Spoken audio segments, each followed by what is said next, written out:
Hi friends, voting ఎలా ఉంది? Elimination ఎవరవబోతున్నారు? నిన్నటి మీద కొంచెం స్థానాలు తారుమారైనాయి. కంటెంట్ ఇవ్వనోళ్ళకి కూడా ఓటింగ్ పడింది, వాళ్ళు పైకి వెళ్ళిపోయారు. కొంతమందిని చూస్తేనే మూకీ సినిమా చూసినట్టుగా ఉంది. వాళ్ళు ఎవరన్నది, వాళ్ళ ఓటింగ్ పరిస్థితి ఎలా ఉన్నదనేది ఈ వీడియోలో చూద్దాం. ఫస్ట్ టైం మన ఛానల్ సబ్స్క్రైబ్ చేయండి. కొంచెం లైక్ చేస్తే, లైక్ బటన్ నొక్కితే వీడియో కొంచెం ముందుకెళ్తుంది. ఇక్కడ ఫస్ట్ వచ్చి ఎప్పటిలాగానే తనుజానే ఉంది ఫస్ట్లో. ఎందుకంటే తనుజ కొంచెం నామినేషన్లో సింపతి రేజ్ అయింది, ఏడ్చింది. అది కాకుండా వంట చేసి ఎంత వంట పెడుతున్నా కానీ మాట్లాడుతున్నారు అనే దాంట్లో కొంచెం సింపతి రేజ్ అయింది. తనుజ ఫస్ట్ ప్లేస్లో ఉంది, కానీ నిన్నటి మీద కొంచెం ఓటింగ్ అయితే తగ్గింది. నెక్స్ట్ వచ్చి ఇమ్మానియల్ నిన్న ఎపిసోడ్ తోటి కొంచెం గ్రాఫ్ పెరిగింది, అన్యాయం జరిగింది ఇమ్మానియల్కి అని ప్రతి ఒక్కరు కూడా అనుకుంటున్నారు. దాని పర్యవసానంగా ఓటింగ్ కూడా పెరిగింది. ఏదైనా కానీ ఎపిసోడ్ చూస్తేనే ఓటింగ్ అనేది పెరుగుతుంది. ఓ ఎపిసోడ్ చూసేవాళ్ళు, రోల్ వెళ్ళేవాళ్ళు చాలామంది ఉంటారు. అలాంటి వాళ్ళు చూస్తేనే ఓటింగ్ అనేది పెరుగుద్ది. నిన్న ఎపిసోడ్ తోటి ఇమ్మానియల్కి కొంచెం ఓటింగ్ 2% అయితే పెరిగింది.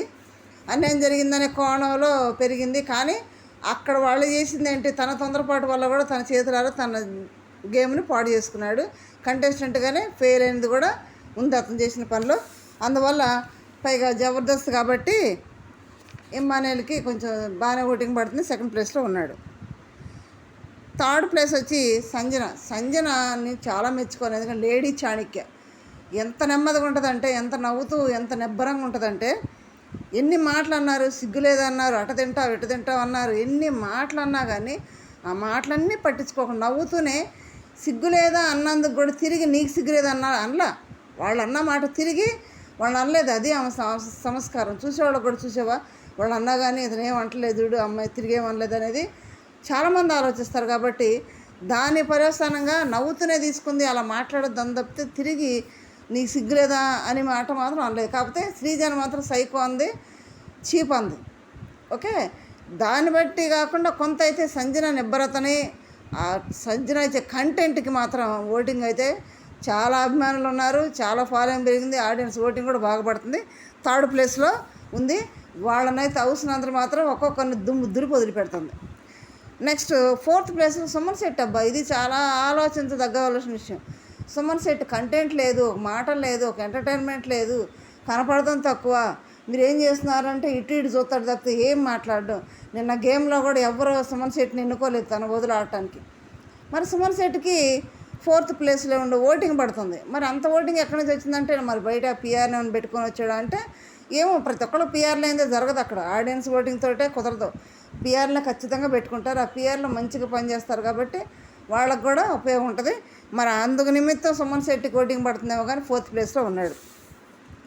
నెక్స్ట్ ఫిఫ్త్ ప్లేస్ వచ్చేటప్పటికి రాము రాథోడ్ నిన్న గేమ్ అయితే ఎక్సలెంట్, సూపర్, అసలు మామూలుగా లేదు. ఎంత బాగా ఆడాడంటే చాలా బాగా ఆడాడు.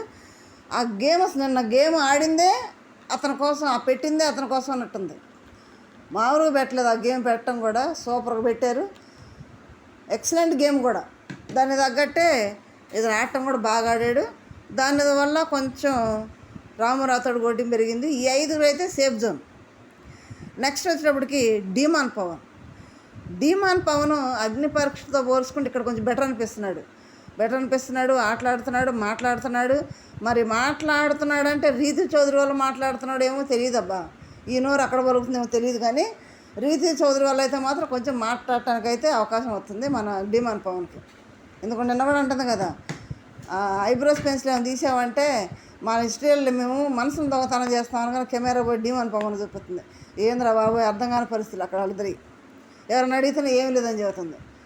దానివల్ల డీమాన్ పవన్ కళ్యాణ్ ఆర్మీతో పోల్చుకుంటే డీమాన్ పవన్ బెస్ట్ అనిపిస్తున్నాడు. అందువల్ల కొంచెం ఓటింగ్ పెరుగుతుంది. 6th ప్లేస్లో ఉన్నాడు. 7th ప్లేస్ వచ్చేటప్పుడు రీతు చౌదరి వస్తుందంటే అందరూ అమ్మో రీతు చౌదరి, ఎందుకంటే ఫ్యాన్ ఫాలోయింగ్ ఎక్కువ కాబట్టి, ఇంకా అందరూ ఆర్బోసే క్యాండిడేట్ కాబట్టి బాగానే ఉంటాను అనుకుంటే ఇక్కడ ఓటింగే లేదు. తను చేసేది కంటెంట్ ఏముంది అక్కడ? కంటెంట్ లేదు, ఏదైనా డ్యాన్స్ చేయడం లేదు, ఏదైనా మాట్లాడటం లేదు. ఏదో మాట్లాడితే నిన్న మాత్రం గుడ్డుకాడు మాత్రం కొంచెం మాట్లాడింది అంతే, వేరేది ఏం లేదు. మళ్ళీ దెబ్బ తగిలినా సింపతి రాలేదు జనంలో నుంచి. సింపతి ఓటింగ్ అనేది రీతు చౌదరికి రాలేదు. రీతు చౌదరి వీళ్ళు ఏం చేస్తారు తెలుసు, సమ్మానాలు రీతు చౌదరి ఒక గుడ్డు తీసుకున్నందుకు అంత రాదంతం చేసి ఎన్ని మాటలు అన్నారు సంజనాని.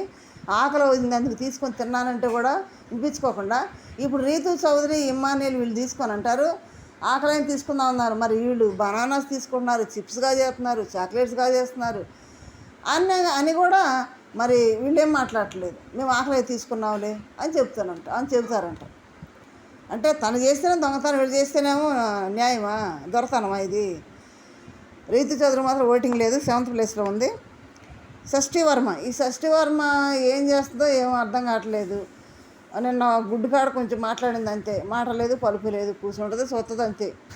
ఓటింగ్ అయితే తక్కువే ఉంది, 8వ స్థానంలో ఉంది. లాస్ట్ 9కి వచ్చేటప్పటికి ఫ్లోరా షైన్ చూస్తుంటే మూకీ సినిమా చూసినట్టు ఉంటుంది. అన్నీ సైగులే, లేదంటే చూస్తుంది. నిన్న డోర్ అవతలను సైగ చేస్తుంటే హరీష్ అంటాడు, మహేంద్ర సైగ చేసి చూడండి రా, అన్నీ సైగులే, మాటలు లేదు పలుకు లేదు. నిన్న వాళ్ళంతా గొడవ పడుతుంటే కూడా పవన్ కళ్యాణ్ దాన్ని పట్టుకున్నాడని అందరూ అట్లా అరుస్తుంటే కూడా అది ఏం నిలబడి చూస్తుంది అంతే. మరి అర్థం కాకపోతే వస్తుందా, అర్థమయ్యేది వస్తుందో తెలియదు. కాబట్టి వీళ్ళల్లో మీరు ఎలిమినేషన్ ఎవరు అవుతారు అనుకుంటున్నారు? కామెంట్ చేయండి. ఎవరు ఉంటారో కూడా కామెంట్ చేయండి. మరి వీళ్ళల్లో ఓటింగ్ పడతాం కరెక్టేనా? వీళ్ళకి పిఆర్లు ఉన్నారో లేదో కూడా కామెంట్ రూపంలో తెలియజేయండి. టాస్క్లకు సంబంధించి ఈరోజు అప్డేట్ ఏంటంటే 3 టాస్కులు జరిగినట్టు తెలుస్తుంది. ఒకటి వచ్చి ఇమ్మాన్యుయల్ లేడీ గెటప్, దమ్ము శ్రీజ పెద్దావిడ ముసలావిడ గెటప్ వేసి సంజనాని ఇంప్రెస్ చేయాలంట. ఇమ్మాన్యుయల్ ఇంప్రెస్ చేశాడంట. సెకండ్ టాస్క్ వచ్చి జంతువుల పేర్లకు సంబంధించిన బోర్డులు అక్కడ పెట్టి ఈ మిగిలిన 13 మందిని అక్కడ కూర్చోబెట్టి ఇమ్మాన్యుయల్, సంజన ఎవరికి ఏ జంతువు పేరు సూట్ అవుద్దో చూసి ఆ బోర్డు వాళ్ళ మెడలో వేసి ఎందుకు ఆ జంతువు పేరు అతనికి సెట్ అవుద్దో లేదని చెప్పాల్సి ఉంటుందంట. థర్డ్ టాస్క్ వచ్చేటప్పటికి స్పాన్సర్స్ టాస్క్ అంట. అది ఎవరు స్పాన్సర్ చేసేది ఏ టాస్కో. ఈ 3 టాస్క్లు అయితే ఈరోజు జరుగుతాయి అంట. వీలైతే 3 జరగవచ్చు, లేదంటే కొన్ని ఈరోజు జరిగి కొన్ని రేపు జరగవచ్చు. ఇవి టాస్క్ అప్డేట్స్. లైక్ చేయండి, షేర్ చేయండి, సబ్స్క్రైబ్ చేయండి. Thank you.